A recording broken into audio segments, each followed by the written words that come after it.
Hi everybody, I'm Girl Writes What, and I hope the title doesn't put everybody off, but someone commenting on my last video scoffed at my assertion that unless our attitudes start to change, society is sooner or later going to reach well, a fem-apocalypse.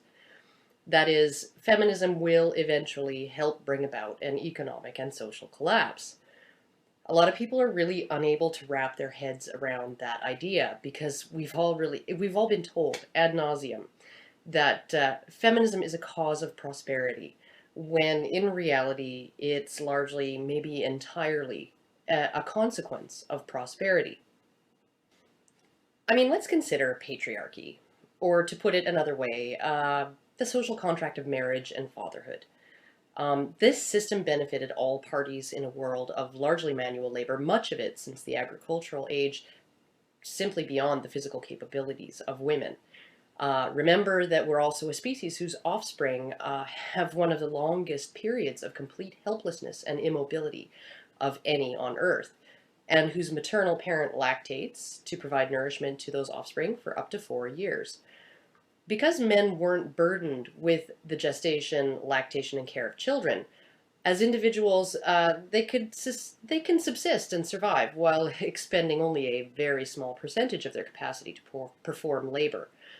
When male animals of any kind don't need to do more than survive, there's usually a lot of lying around going on, and that's not necessarily laziness.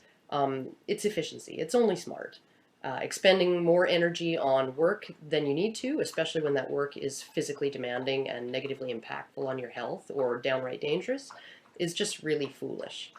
Because women were burdened with the gestation, lactation, and care of children, and because those children have a prolonged period of helplessness, and because up until just a little while ago, women had no real control over their fertility, women have never really been able to, if they wanted kids, to work at their full capacity for a large portion of their lives. And I'd suggest even that during the periods of extreme vulnerability, shortly before and after birth, they were probably throughout most of history unable to reliably and consistently perform the necessary work to even keep themselves alive, let alone their very helpless offspring. The mutual dilemma between men and women was that those individual men who only had to expend a small amount of their energy to subsist probably wanted to pass on their genes just as much as the next guy.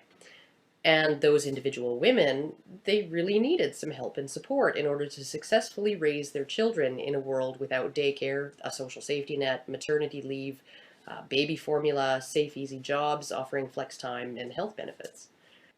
So a man couldn't have children without the cooperation of a woman, and a woman couldn't raise her children effectively and safely without the cooperation of somebody. Now, I'm going to borrow a bit from another blogger named Rob of the blog No Ma'am and read a portion of his description of patriarchy and lifelong monogamous marriage, because he really explained it very effectively. When one stands back and observes the whole lot, we see that both males and females have a surplus and a shortage. Males have a surplus of labor, but a shortage of reproductive ability. Females have a surplus of reproductive ability, but a shortage of labor. Now perhaps you can see why marriage is an economic contract. The male sells his surplus labor to the female in exchange for her reproductive ability. The female sells her reproductive ability to the male in exchange for his surplus labor. In order to sell something, you first must own it yourself, and upon selling it, you are agreeing to transfer ownership of it to the buyer. This is the basis of economics, and as you can see, it is based on property rights. In the economic contract of marriage, the female agrees to transfer the ownership of her sexual reproductive ability to the male, and she takes ownership of his surplus labor as payment for it. So yes, while feminists harp on and on that women were once owned as chattel, there is truth to this, because in a very real sense, the woman's sexuality became the property of the husband. He very much was considered to own her sexuality and the products of her sexuality, children. The children of a marriage became his property because he paid for them. Note that while children of a marriage are supposed to belong to the husband, children born out of wedlock are the property of the woman. A woman who is not married owns her own sexuality, and the products, children of that sexuality, are also her property. This is also why, in the past, women were so much more harshly condemned for adultery than men. The wife's sexuality was no longer hers to give away. This is why, in the past, when a woman was raped, it was considered an act of theft against the husband. Someone stole the sexuality, which was his property. This is why, in the past, it was considered impossible for a husband to be found guilty of spousal rape. How can you possibly steal your own property? So feminists are somewhat truthful when they claim that women were owned as chattel. A wife's sexuality, not her person, was very much owned by her husband, and it was in fact used as a means of production, the production of the husband's own children. But as always, feminists are only capable of speaking in half-truths. The part of the women were owned as chattel song leaves out the second verse, which is, and men were owned as beasts of burden. Now, as an aside, one thing I found really interesting reading recently was that an experiment with capuchin monkeys found that once you taught them the concept of money, tokens that fit in machines that dispense food and treats, it wasn't long before the male monkeys were trading their chips in for sexual favors, and the female ones happily obliging them and spending away on things like grapes and jello. And at its most basic, money it represents labor. So the idea that a woman's reproductive capacity is a valuable commodity men are willing to pay for, whether through marriage or through prostitution, isn't a purely human social construct designed by men to oppress and exploit women. If it is exploitation, both sides are culpable. I mean, considering how quickly those monkeys took to prostitution, is it any wonder it's considered the world's oldest profession? It also bears mentioning that an expectation of chastity in women was socially enforced under patriarchy, largely in the service of women's interests and well-being. A woman who had no husband to assist her in raising a child was bringing that child into the world at an extreme disadvantage and putting herself at a disadvantage as well. And it also bears mentioning, because of the gendered roles of patriarchy, men were penalized with a great deal of social censure if they didn't live up to their side of the marriage contract. That is just about the only thing that could earn a person as much scorn as being a slutty woman, was being a deadbeat, shiftless, layabout husband and father. And it also bears mentioning that the lifelong component of the marriage contract arguably protected and benefited women living under difficult socioeconomic conditions much more than it benefited men.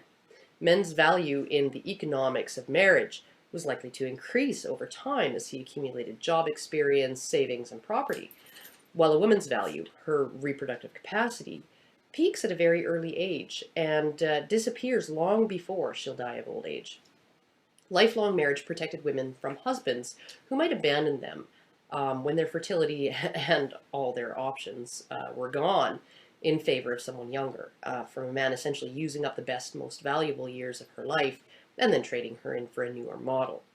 In a sense, he owed her pension benefits until death, long after her primary contribution to the contract was gone. A few other details. Men who are married and have children, especially if they have a sense of ownership in the philosophical, if not property rights sense, of those children, are more motivated to labor at full capacity and to accumulate wealth.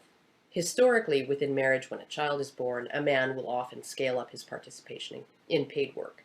And it's been shown that divorced men who have no access to their children are the most likely ones to default on child support, while as access and involvement increases, so does the likelihood of him paying that child support in full. Women are also, for the most part, consciously or unconsciously hypergamous. Even women who would never dream of uttering the words, "I want to marry for money," usually have standards of success, even now, before they will consider a man a long-term prospect. The standard is usually as successful as or more successful than I am. And from articles I've read, even from feminists, disillusioned and still single in their late 30s, the idea of settling, for most women, often has as much to do with income and career potential as it does to do with personality, sense of humor, or how often a guy is willing to do the dishes. So let's look at why this social construct of lifelong monogamous marriage with its attendant shunning of fallen women, enforcing of gender roles, and placing authority over children in the hands of husbands and fathers, has always been considered so important to society. In order for society to function, you need two things. You need strong backs, literally or figuratively, to perform the necessary labor to keep everything going. And to build the roads, plow the fields, slaughter the cows, haul the bricks. And you need people whose job it is to replace those strong backs as the old ones wear out. Men are really good at being the strong backs that were more necessary in the past than they are today. And women, well, good or bad at hauling bricks, they're the only ones capable of generating more strong backs to replace the old ones.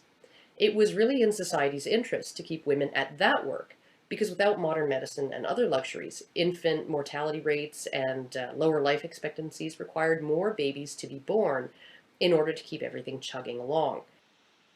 And I think it's important to note that the vast majority of both men and women throughout history they had zero access to any kind of education that might help them be able to perform work that didn't require lifting, lugging, and frequently dying.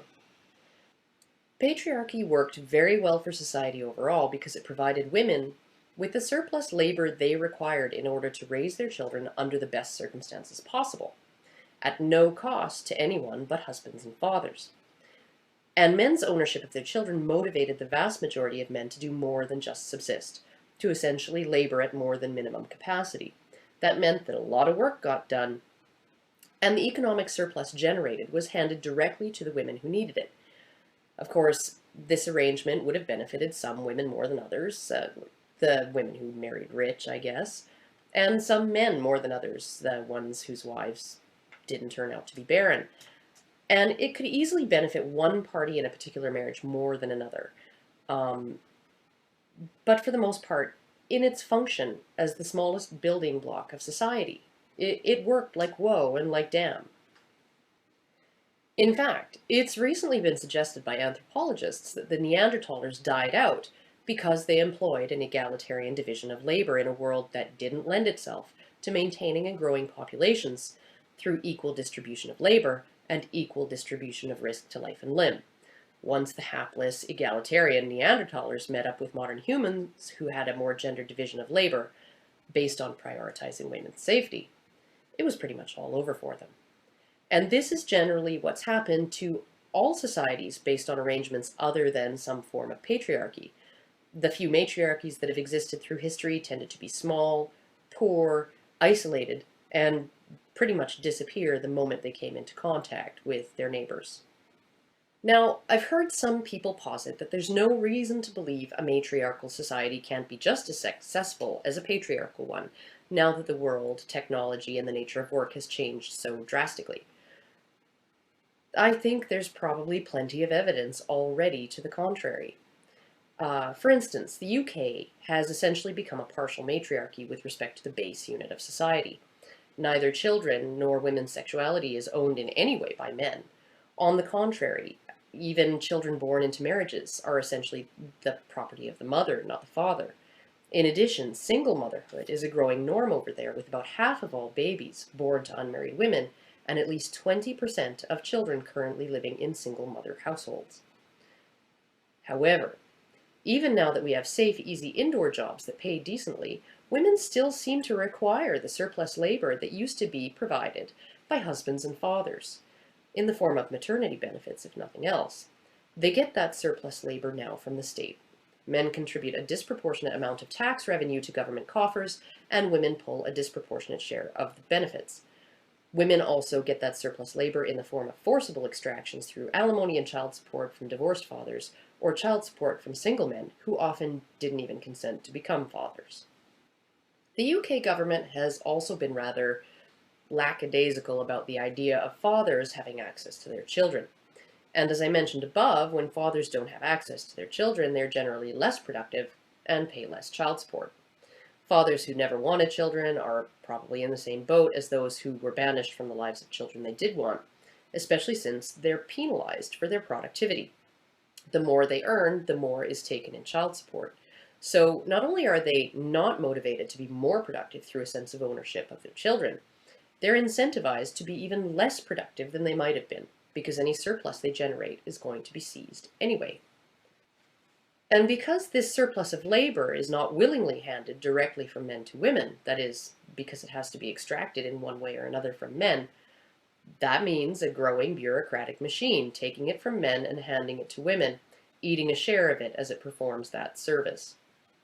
I keep hearing the term nanny state used by political pundits, but really, in effect, we have a daddy state. Men pay into the system in taxes and direct payments, and women withdraw from it in the form of alimony, child support, tax benefits, subsidized health care, daycare and housing, government-sponsored after-school programs, income top-ups, welfare, and food stamps. Not every woman with children is a drain on the system, but women as a group very much are. Not every man pays more into the system than he takes out, but men as a group very much do. And this is why the system works. For now. Let's look at some of the other costs of single motherhood, especially when fathers are completely absent, through the statistical disadvantages to their children. These children face a 2 to 10 times greater risk of substance abuse, truancy, health problems, being abused, behavioral problems and personality disorders, criminal behavior, gang activity, suicide and running away, dropping out at all levels of education, incarceration as youths and as adults, sexually transmitted diseases, having children outside of relationships, and becoming teenage parents. So basically, we have a lot of direct and indirect costs attributable to the breakdown of marriage as the base unit of society, all of which will only increase as those last two pesky items on the list, single and teen parenthood, beget more and more single mothers generationally.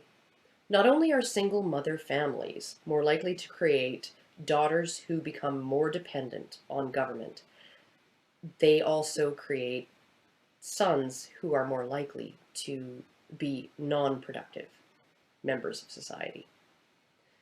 But wait, there's more. When a man defaults on child support, we incarcerate him to the tune of about $60,000 per year. This not only directly costs us, we've also removed his earning and tax-paying capacity while he's incarcerated, and we've also handicapped his ability to return to a productive role once he's released with a criminal record. We're essentially paying $60,000 a year so he will become less productive and more of a burden to us. That's lose-lose. Consider also that when a family breaks up, you suddenly need 2 households and almost twice the money to support the same number of people. All of that money flows upward toward corporate coffers rather than staying in people's savings accounts and helping them build futures. And since women control 80% of consumer spending in the West, the more money you put in women's sole control, the more of it gets spent on consumer goods and bonuses for CEOs. The really awesome thing is it all looks great on paper, because a divorce actually boosts the gross domestic product. Anything that causes money to change hands boosts the GDP.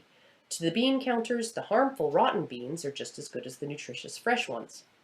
A multi-vehicle collision that kills several people may actually up the GDP more overall through money shifting to and from insurance companies, doctors, nurses, other medical staff, funeral homes, EMTs, tow truck drivers, accident investigators, lawsuits, prosecutions, all of that, than if it hadn't happened at all and those people had all lived to a ripe old age. So a divorce might boost the gross domestic product even though there's little that's productive about it, even though it actually increases poverty. It's the lawyers and their yacht salesmen who are getting rich, as well as corporations, mortgage brokers, bureaucracies, credit card companies, and banks, not families. Once that marriage is completely dissolved, both parents usually need to work at full capacity to provide a quality of life for everybody that will still be less comfortable than it would have been if they were still together. And the really awesome thing is, the more people you have who must work at paid endeavors at full capacity, the more competition there is for existing jobs, and the more power corporations have to negotiate compensation downward. It hardly seems surprising to me that between the flood of bored housewives glutting the workforce after the advent of the pill, and the rise in divorce and single parenthood, wages have really failed to keep up with inflation. At the same time, our demand for the things corporations produce, jobs and merchandise, only ballooned as the nuclear family disintegrated and all those single-dwelling families turned into multiple-dwelling families with twice the consumption rate. The more family is eroded, the more us plebs need both jobs and consumer goods, and the more power those corporations have to up the cost of living through inflating prices and executive salaries, while lowering wages at the same time. Again, lose-lose. And as all of this is going on in the free market economy, the machine required to extract men's obligations from them, to provide their surplus labor to women and their children, just gets bigger and fatter and less efficient and more hungry. And the gap between the super rich and the rest of us gets wider and wider as we find ourselves having to work even harder to provide a decent quality of life to our children. But wait, there's still more. Remember all those kids from all those single mother homes, you know, the ones who face all those vastly increased risks of a host of social maladies that will lead them to become burdens on rather than productive members of society? Well, here's how that goes. 20% of men under 25 in the UK are considered now essentially unemployable. The London riots were blamed on fatherlessness, and that much is true. The false part is in blaming fatherlessness on fathers, rather than on a system where fathers are considered superfluous to their children's lives other than as ATMs, and also encourages women to force fatherhood on unwilling men by not holding those women fully accountable for their unilateral reproductive decisions. This system has had the effect of increasing single motherhood and discouraging the development of long-term partnerships by skewing the power imbalance fully in favor of women the moment things get bumpy, while skewing the accountability balance even more toward men than it was during patriarchy. Various feminist organizations have been fighting tooth and nail against a presumption of shared custody or equal access after divorce since it was first proposed, and they throw around super scary and super flawed and super one-sided domestic violence statistics to do it. The moment you mention an idea like legal paternal surrender, which would essentially shift full ownership of and full responsibility for single women's sexuality onto those women, feminists almost universally take up the cry, what about the children? Feminism scrapped tooth and nail to make no-fault divorce a reality. Not to make divorce as available to women as it was to men, but to make a unilateral divorce without wrongdoing by either party a legal norm. And lo and behold, now we have 70% of all divorces initiated by women, and the leading cause given is dissatisfaction. Not abuse, not adultery, not even irreconcilable differences. Just, I'm not 100% content. And then they claim that men denied custody and access to their children is sexism against women, and alimony is benevolent sexism, though it's sometimes necessary and therefore too soon to do away with it. Feminists fought and still fight for women's reproductive freedom, but they don't seem to worry too much about the lack of responsibility demonstrated by women's growing penchant for getting pregnant and having children out of wedlock at rates of up to 60%, at a time when they have almost total control over their fertility. And despite women having 100% power of decision over reproduction, no matter what the man does or doesn't do or want, very few feminists believe those women should be held 100% financially responsible for those decisions. Not only should abortions be free, but child support should be automatic. Despite having no say in any of these decisions, men are still held partly responsible. And we all are as well, through the increased social spending required to make all reproductive choices on the part of women as burden-free as possible.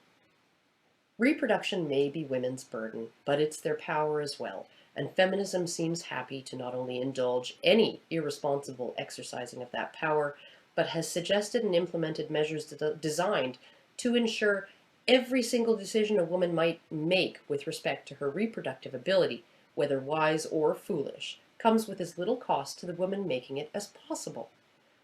And let's look at some other feminist initiatives. The pendulum in both basic and post-secondary education was already swinging like crazy in women's favor in the 80s. Yet during the 80s and 90s, feminists insisted on measures like gender quotas, affirmative action, and women-only funding, as well as changes in primary school teaching, such as the whole language method of teaching reading. that raised outcomes for girls relative to boys. Insanely, the whole language method has been shown to handicap both boys and girls compared to old school phonics. It just handicaps boys more. The swinging pendulum was thereby given a firm and expensive push in the direction it was already going, and we're seeing the results now. Men are now the minority of high school graduates and the majority of dropouts at all levels. They are the minority of university students. There are more women than men alive today with both high school diplomas and university degrees. Women under 30 in U.S. cities now earn an average of 8% more than their male peers. And while quotas, incentives, gender-specific funding and scholarships and similar measures should no longer be required to assist a demographic that is already dominating at all levels of education other than STEM fields, and already out-earns their male peers, no feminist organization seems to think it's time to do away with them, or to introduce gender-specific measures to assist men. We have prioritized women's opportunities for career success at the expense of the success of men, and at great cost to all of us in all of the spending it requires. Let's look at how that plays out in the real world by looking at a very cut-and-dried profession, medicine. Spots in med school are limited because the cost of training doctors is so onerous that tuition doesn't even begin to cover it. Money is given directly from government and private donors to medical schools to cover those invisible costs. So let's put a dollar value on the cost to all of us to train a doctor. Let's say it's $500,000. Now let's look at the return on our investment between male and female doctors. A male doctor will almost always end up working 44 hours per week minimum for about 35 years. During that time, he'll pay flippin' great wages of income tax and provide 44 hours or more per week of necessary service to communities. He's also more likely than a female doctor to work unpleasant but essential shifts, such as overnighters in the ER. If he has children, in all likelihood, he'll work more, not less. And with his ginormous income, he generates spending power that pays off in sales taxes, fuel taxes, property taxes, value-added taxes, all of that. If a female doctor has children, she will usually have them within the first 10 years of earning her MD. At this point, she'll take as much as a year off and collect maternity benefits. When she returns to work, she will likely work 35 hours per week or less. If she has another child, she'll take another year off, maybe more, and may opt to work even fewer hours if and when she returns, usually only during office hours. She may drop out of the workforce entirely at some point before official retirement age. A large minority of professional women have decreased to part-time or ceased altogether their participation in their careers within 10 years of getting their credentials. On average, male doctors work more hours per year and per lifetime than female ones. And when a huge percentage of your doctors are women, is it any wonder you find yourself waiting 3 weeks just to see your GP? On average, we get a lot more out of a male doctor in actual doctoring than we do out of a female one for our $500,000 investment. And because that female doctor took one of a finite number of spots, we really are talking a zero-sum game. Another qualified candidate was bumped so that she could be trained. And that's not to say that motherhood isn't important or that she isn't being productive, just that she hasn't exploited her expensive training to its full economic potential, and she's given us a smaller return on our investment. And while there are plenty of men out there who get university degrees we all help to pay for and then do nothing with them, men are, over their lifetimes, more likely to pay that money back to us, and then some, simply because over lifetimes, men still earn more than women, pay more taxes, and take less out of the system. By prioritizing, not allowing, but prioritizing women in education at all levels, we've handicapped men's ability to be as productive as the system needs them to be to maintain itself. By encouraging single motherhood and allowing women to banish fathers from their children's lives, we're creating half a generation of boys who risk becoming unemployable and expensive burdens on the system as adults, and half a generation of girls who are more likely to perpetuate and exacerbate the problem by becoming single mothers themselves and dependent on the state. By turning marriage into a risk for men, that a compulsive gambler wouldn't touch with a 10-foot pole if he had two brain cells to rub together. We've motivated men to be less productive than they otherwise would or could be.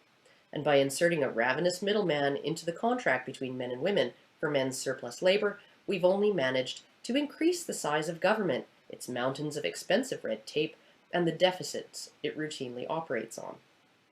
The weaker fatherhood becomes as a concept, the weaker society becomes. Demoralized men in Japan have started a trend called grass eating, wherein 60% of the men under 30 have no interest in marriage, children, or even getting a job that more than pays the bills. Japanese economists are freaking out over it, because women and children still need men's labor, no matter how it changes hands. And Japan's economic dominance was built on the productivity that labor generated. So to summarize, now that the transfer of surplus labor from men to women must go through a middleman who takes a slice of that pie, only to get fatter and hungrier, you actually need more and more productivity, surplus productivity, on the ground to both provide for women and children and to feed the beast of government. In Western countries, that beast has grown to 100 times the size it was before women's suffrage and has begun pulling out the Visa card willy-nilly, pledging the labor of our children to foreign governments to finance the largesse of today. But at the same time, what have we done?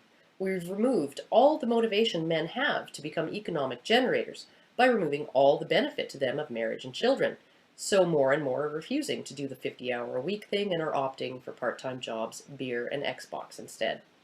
Others are simply so damaged and handicapped by the system we've created that they're incapable of being productive at all. So we actually have less surplus productivity on the ground. And those children we're relying on to get us out of hock when foreign governments start calling in our debts, they're only going to be less able to save our asses with every generation of them raised in single-mother households. Men paying a greater share of the taxes is what's been funding all of this. But because of our decision to prioritize women's educations over men's, this generation of men are now more likely to drop out at all levels of education, less likely to attend post-secondary, and already earn 8% less than women do under 30. We're actually handicapping the earning power of the people who fund the system women need, and prioritizing training and education for the people who are least likely to exploit it to its full economic potential. We're allowing women to banish fathers from their children's lives at no cost to themselves. In fact, the rewards to women for doing so are myriad and tangible. When we know this disadvantages children and generates current and future costs to society. And we are disincentivizing men's productivity by offering them no realistic opportunity for children that are actually theirs, or marriages that will last longer than a few years, after which all benefit to them is gone, while all the costs and obligations remain. And while economists in Japan are freaking out over Japanese men going their own way, men don't actually have to consciously go their own way to bring about a fempocalypse. They don't need to start rioting all over the place like in London, or begin waking up en masse to the fact that the male privilege they supposedly enjoy amounts to shut up and get to the back of the line the way it did at the Occupy protests. All that needs to happen is for us to keep right on giving women everything they want and keep right on marginalizing men. And eventually, there won't be enough surplus productivity on the ground to hold up the increasingly bloated system women require, and it will fall. And no, not all of this is the fault of feminism. There are a lot of other factors playing into this fool's gamble. But feminism seems to be one of the loudest lobbies out there, demanding entitlements and freedoms that cost us all a crap ton, and will only keep on costing, rather than paying off in return. Anyhow, that is my fempocalypse prediction. Who knows how long it'll take to happen, 10 years, 20, 50. But what we're doing now is not going to last. It's just really not. And I think there's just, we have to change. We have to change how we do things. We have to force some kind of responsibility and accountability on women, or we're going to have to go back to the old system. Because you know, big dreams of egalitarianism, it ain't worth society collapsing. So that's all I have to say about that. And I hope that answers the scoffing feminists' question about the fempocalypse. And hopefully I will see you all again. Ciao.